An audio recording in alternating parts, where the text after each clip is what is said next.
Charlie and the Chocolate Factory by Roald Dahl. Chapter 6. The First Two Finders. The very next day, the first golden ticket was found. The finder was a boy called Augustus Gloop, and Mr. Bucket's evening newspaper carried a large picture of him on the front page. The picture showed a 9-year-old boy who was so enormously fat he looked as though he had been blown up with a powerful pump. Great flabby folds of fat bulged out from every part of his body, and his face was like a monstrous ball of dough with two small greedy curranty eyes peering out upon the world. The town in which Augustus Gloop lived, the newspaper said, had gone wild with excitement over their hero. Flags were flying from all the windows. Children had been given a holiday from school, and a parade was being organized in honor of the famous youth. "I just knew Augustus would find a golden ticket," his mother had told the newspaper men. "He eats so many candy bars a day that it was impossible for him not to find one. Eating is his hobby, you know. That's all he's interested in. But still, that's better than being a hooligan and shooting off zip guns and things like that in his spare time, isn't it? And what I always say is, he wouldn't go on eating like he does unless he needed nourishment, would he? It's all vitamins anyway. What a thrill it will be for him to visit Mr. Wonka's marvelous factory. We're just as proud as can be." "What a revolting woman," said Grandma Josephine. "And what a repulsive boy," said Grandma Georgina. "Only 4 golden tickets left," said Grandpa George. "I wonder who'll get those." And now the whole country, indeed, the whole world, seemed suddenly to be caught up in a mad candy-buying spree, everybody searching frantically for those precious remaining tickets. Fully grown women were seen going into sweet shops and buying 10 Wonka candy bars at a time, then tearing off the wrappers on the spot and peering eagerly underneath for a glint of golden paper. Children were taking hammers and smashing their piggy banks and running out to the shops with handfuls of money. In one city, a famous gangster robbed a bank of $5,000 and spent the whole lot on candy bars that same afternoon. And when the police entered his house to arrest him, they found him sitting on the floor amidst mountains of candy, ripping off the wrappers with the blade of a long dagger. In far-off Russia, a woman called Charlotte Roos claimed to have found the second ticket, but it turned out to be a clever fake. In England, the famous scientist, Professor Foulbody, invented a machine which would tell you at once, without opening the wrapper of a candy bar, whether or not there was a golden ticket hidden underneath it. The machine had a mechanical arm that shot out with tremendous force and grabbed hold of anything that had the slightest bit of gold inside it, and for a moment it looked like the answer to everything. But unfortunately, while the professor was showing off the machine to the public at the candy counter of a large department store, the mechanical arm shot out and made a grab for the gold filling in the back tooth of a duchess who was standing nearby. There was an ugly scene, and the machine was smashed by the crowd. Suddenly, on the day before Charlie Bucket's birthday, the newspapers announced that the second golden ticket had been found. The lucky person was a small girl called Veruca Salt, who lived with her rich parents in a great city far away. Once again, Mr. Bucket's evening newspaper carried a big picture of the finder. She was sitting between her beaming father and mother in the living room of their house, waving the golden ticket above her head and grinning from ear to ear.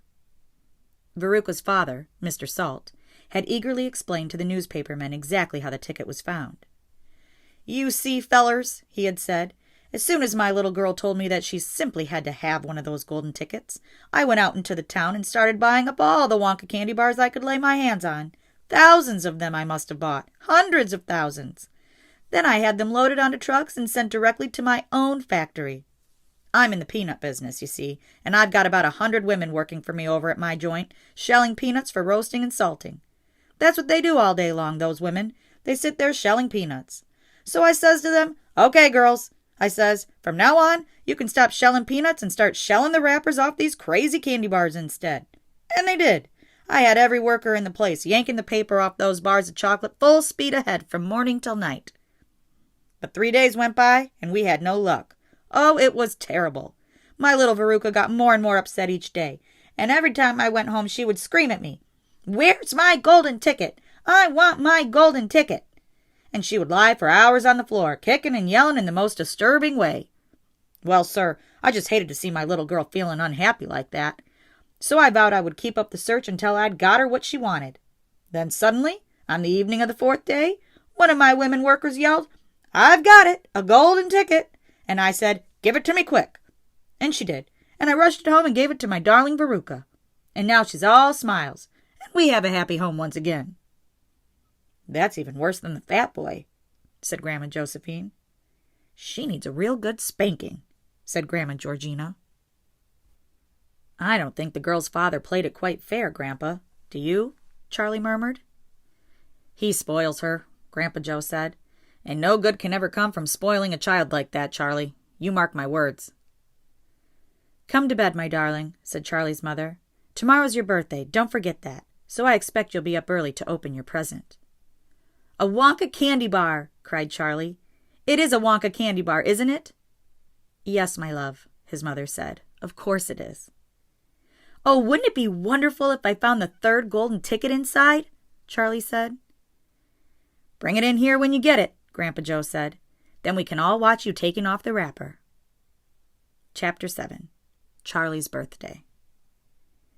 "Happy birthday!" cried the 4 old grandparents as Charlie came into their room early the next morning.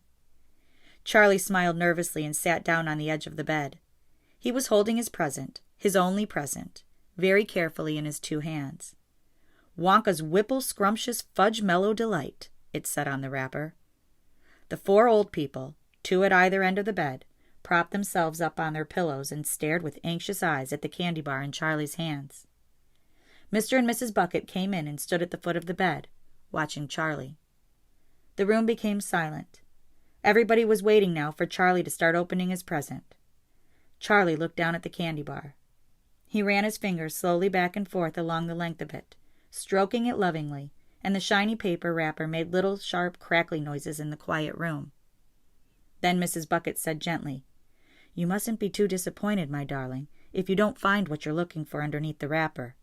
You really can't expect to be as lucky as all that." "She's quite right," Mr. Bucket said. Charlie didn't say anything.